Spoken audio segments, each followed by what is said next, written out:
gaano po kadami yung in charge doon sa monitoring natin at gaano rin po karami yung social media na minomonitor natin? Sa ngayon po, ma'am, regarding sa social media na minomonitor po natin, iba-iba din po, ma'am. Though weekly po, nagsisend po kami or nagsasubmit po tayo ng ating report kung ilan po yung mga social media sites na minomonitor po natin. Sa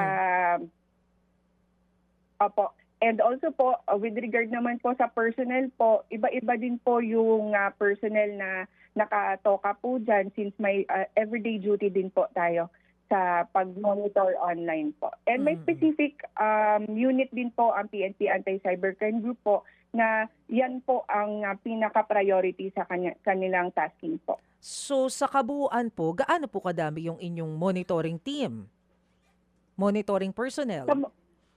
Sa monitoring personnel po, ma'am, iba-iba din po yung dinedeploy natin sa buong Pilipinas po. Ang PNP Anti-Cybercrime Group po ay all in all 890 plus po. And depende po yan sa araw-araw po na pag-deploy ng ating administration po kung ilan po yung tao ang itutokan nila for the monitoring po. 890 personnel, ito po ba ay sapat na para mabantayan lahat ng yan nationwide? Sa katunayan lang po, kulang po yung 890. But ang ginagawa po natin ay, nagtulong-tulong din po tayo dito. And also po yung local police po natin ay tumutulong din po sa atin. And nagre-report din po sila sa atin regarding po dito sa mga cybercrimes or especially sa mga fake news po. And ito din po yung mga post na to ang nire-request po natin for takedown and investigation po.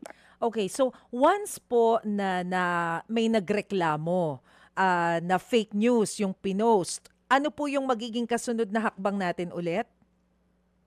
Ang pinakaunang hakbang po natin yan ay i-check po muna natin, i-validate po muna natin kung ito po ay legit pa na post, kung meron po ba itong source, kung sino po yung source niya. And then kung makita po ng team natin na ito po talaga ay fake news and ang igagawin po natin dyan ay mag-request po tayo ng preservation of data and also po for takedown ng post po na yan po. And kailan po natin masasabi na pwede silang masampahan ng kaso? Once po meron na pong pumupunta sa atin na mag-file po ng case dun po sa mismong fake news na po na yun. For example po, isang tao na ginamit po para pang-post and then yung person na po na yun na victim ay mag-complain po sa atin. Then that's the time po na makapag-file tayo ng case po. Ano pong kaso yung pwedeng isampa laban dito sa mga fake news peddlers? Regarding naman po sa case po na maaari nating isampa sa kanila, ito po ay yung Article 154 po of the Revised Penal Code. Ito po ay ang pagpapakalat po or pag-publish or causing po ng mga fake news online. And ang penalty po dito ay ranging po 40,000 to 200,000. But pag ginawa po ito online, ito po ay 1 degree higher po yung penalty po niya. So magiging double po yung penalty po. Bayad, wala pong kulong?